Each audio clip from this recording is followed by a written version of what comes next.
বাবা, তুমি কি জানো, আমি ধীরে ধীরে তুমি হয়ে যাচ্ছি।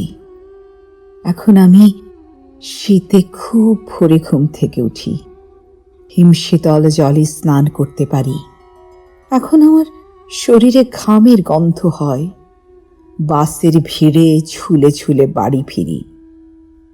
1 কেজি মসুর ডাল কিংবা 1 হালি ডিম কিনতে একটুও লজ্জা হয় না।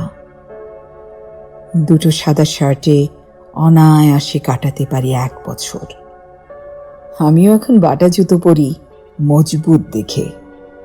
চুল কাটি ধানের সাইজে। আমিও এখন গম্ভীর তোমার মতো। হাসির উপকরণগুলো কেমন তুচ্ছ লাগে। বাবা, তুমি কি জানো, আমি ধীরে ধীরে তুমি হয়ে যাচ্ছি। তুমি বিছানায় শুয়ে ঘুমিয়ে পড়তে, আর আমি ভাবতাম তুমি পৃথিবীর নিশ্চিন্ত এক মানুষ। এখন বুঝি ক্লান্তির কাছে তুমি ছিলে অসহায়। তোমার মতো আমিও এখন জীবন নয়, জীবিকার পিছনে ছুটে চলা মানুষ।